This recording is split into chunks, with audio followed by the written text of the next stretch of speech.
was civil rights activist Medgar Evers, tactical sergeant during World War II, was there on D-Day, became an investigator for the NAACP, and was cruelly gunned down in his own driveway. Notice the markers on the passenger side, standing at attention like a soldier, perfect formation, every direction you look. Each marker 42 inches high, 24 inches above ground, 13 inches across, 4 inches thick, weighing 230 pounds, made of a marble. Each one of these markers is government issued, provide free of charge for service members. Notice the markers on the driver's side. Notice the various shapes and sizes. Any marker that's different than the government-issued markers are privately funded, either through family or private foundation. And since 2017, private markers are no longer allowed here at Arlington National Cemetery.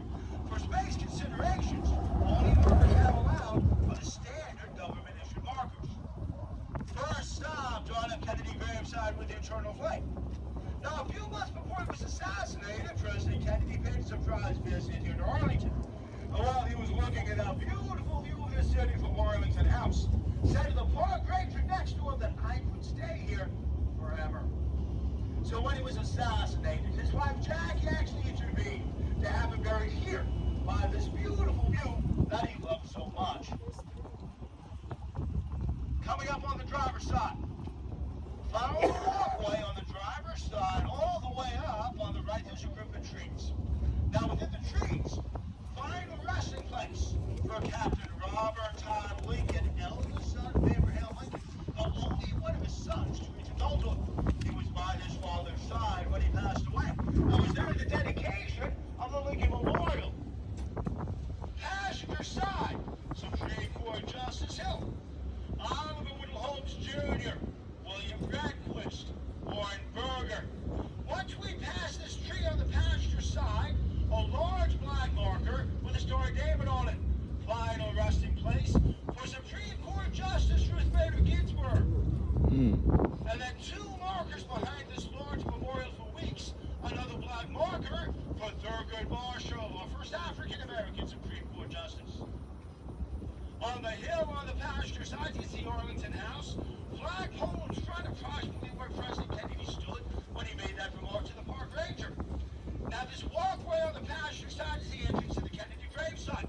You'll find the final resting place for John F. Kennedy, Jackie Kennedy, and their two of their children. Walking further, two wooden crosses. One cross for Brother Robert Kennedy, the other cross for Brother Edward Kennedy, and a final memorial marker for the eldest brother, Joseph Kennedy Jr. Now he was a naval aviator. Plane exploded over the North Sea during World War II. Remains were never recovered. So to see the gravesite, when you get off that vehicle, walk towards the back of those stone steps or ramp takes to the gravesite. Now the trail will be here 20-30 minutes away. Everyone on the walk, let everybody get off first.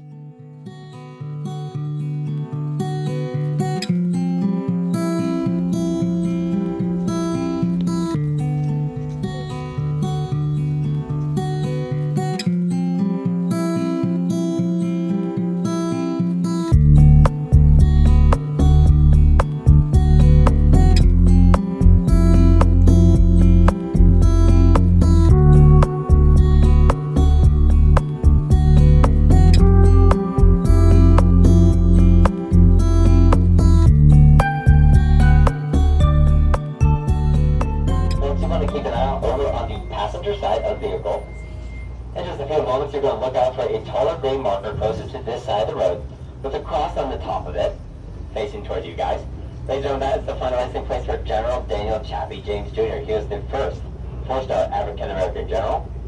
He was flew with and trained the Tuskegee Airmen and flew in combat shortly on the driver's side of the vehicle. Is one of two of Sir John Dill. Sir John Dill was a British field marshal who served as a liaison between the United States and the United Kingdom during World War II, helping to establish positive concrete relations between our two nations that still exist today. He's one of over 64 nationals to be laid to rest here at Arlington National Cemetery. Now, flanking us on either side of the vehicle is going to be Section 2. In Section 2, you might find the final resting place for Maureen Fitzsimmons Blair, better known as actress Maureen O'Hara. She married an Air Force Brigadier General by the name of Charles Blair, as such is the reason she's interned here. In addition, in this section, you might find a final resting place for Fleet Admiral William D. Leahy. Admiral Leahy was the first 5-star naval officer. Now, there have been a total of 9 5-star military men in our country's history. 5 of them are laid to rest here at Arlington National Cemetery. Kind of shortly on the driver's side of the vehicle, we will look over to the next hill in the distance with 4 taller markers in between 2 large sets of oak trees. Ladies and gentlemen, that there is Chaplain's Hill. Chaplain's Hill honors all the chaplains who have served in our armed forces, giving spiritual guidance and comfort to our servicemen and women who have been a voice throughout history, past, present, and future. Now, as we pass this next intersection, ladies and gentlemen, we're going to be entering into Section 7, which will be over on the driver's side of the vehicle. In Section 7, you might find the final resting place of General George C. Marshall. General Marshall was known for offering the Marshall Plan to help rebuild and reinvigorate Europe after World War II. He won the Nobel Peace Prize for his efforts, and as such, he's the only Nobel laureate to be laid to rest here at Arlington National Cemetery. Coming from the intersection, that, ladies and gentlemen, will be Section 7A. Section 7A has a couple of famous Americans laid to rest here. One by the name of Joe Louis, heavyweight boxing champion of the world in the 1930s and the 1940s, who served in the Army during World War II, and Academy Award-winning actor Lee Marvin, who served in the Marine Corps. Lee Marvin wants to be very next to someone famous, as such he's right next to Joe Louis. Look at the patio, ladies and gentlemen, but look at the tall tree at the upper left-hand corner of the patio. A little bit of waste right next to that tree is the tall brown marker. Right next to him is Lee Marvin. The tall brown marker is for Joe Louis. Now, as we approach the front and side of the tomb of the unknown soldier, I'm going to cut my narration out of respect. I also ask a humble silence of everyone on board as well. And ladies and gentlemen, I respect, as we pass the front end of the tomb of the unknown soldier, if you could please remove your hats.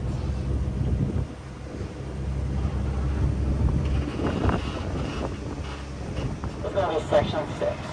Section 6 has a logo by the name of Lieutenant Commander Barbara Allen Rainey. Barbara Allen Rainey was the first female naval aviator to serve in our armed forces.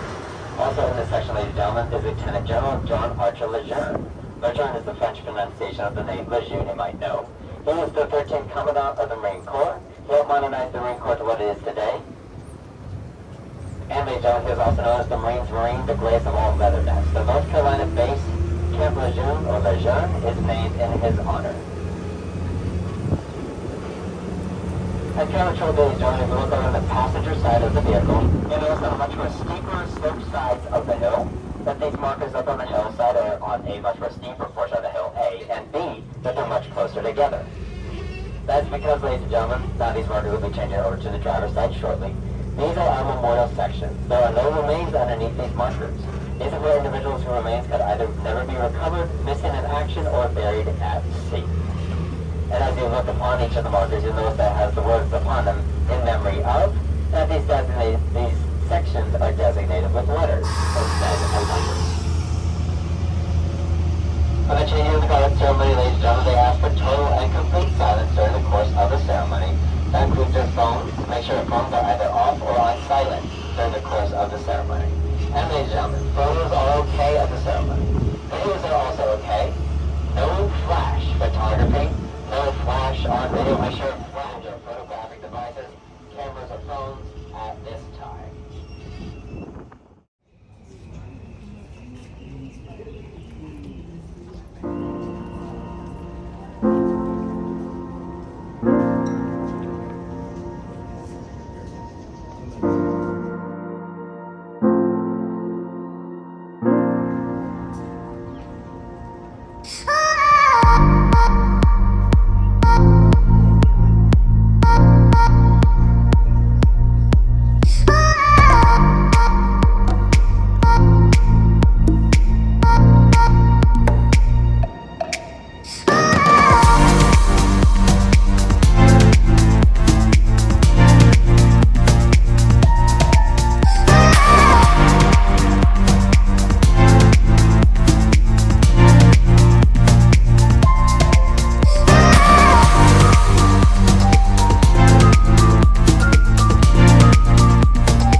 All out!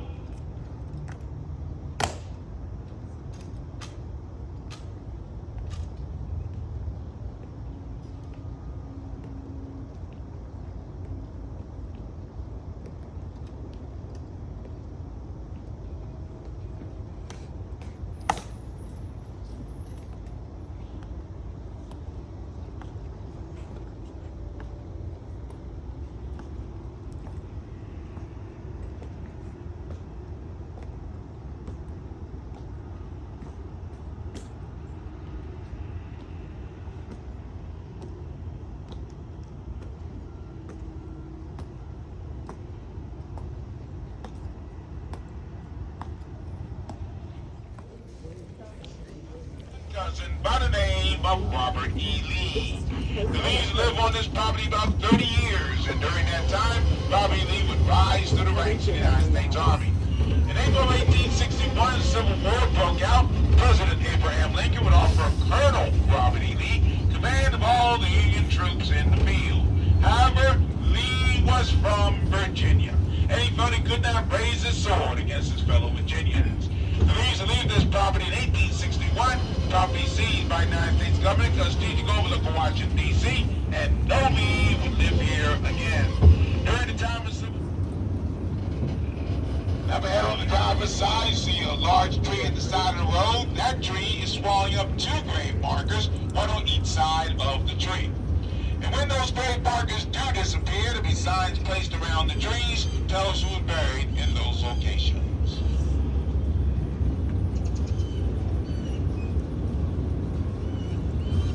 Section 1 is in front of us. Section 1 is not the oldest section of the cemetery, but a section that probably has the most not investigating baseball. Did write a rule book for the game, but he's not well remembered what he actually did do. He fired the first return shot for the Union Army at the Battle of Fort Sumter during the Civil War.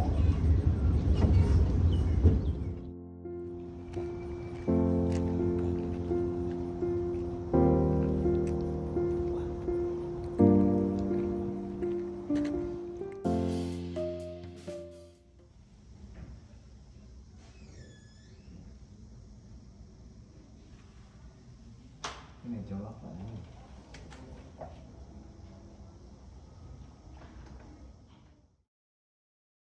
My home is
slave status here on the property. The house itself actually was built with enslaved labor.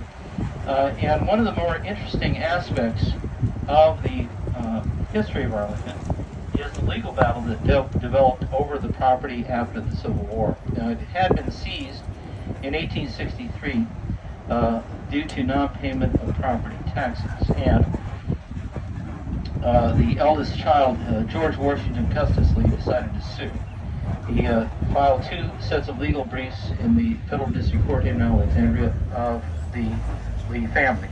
They said, yes, you have been denied due process under the Constitution. They awarded the deed of property of Arlington back to Custis Lee, and they instructed him that he could evict any trespasses he found on the property upon inspection. Now, Lee and other members of the family, no longer desiring to own Arlington, turned around, and in about 3.5 months he would negotiate a resale of the property back to the United States government, and the final sale price agreed upon was $150,000, which was the assessed value of the land at the time. And so that sale would occur on April the 24th, 1883, and then Arlington was declared a National Military Cemetery by Act of Congress in 1884.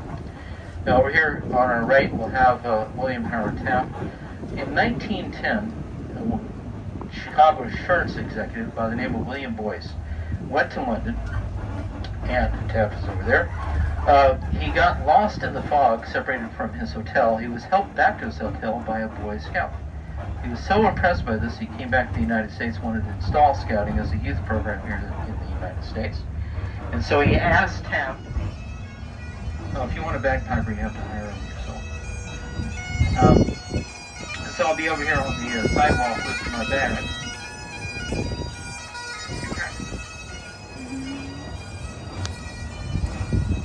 And so you can come pick one up from me if you would like.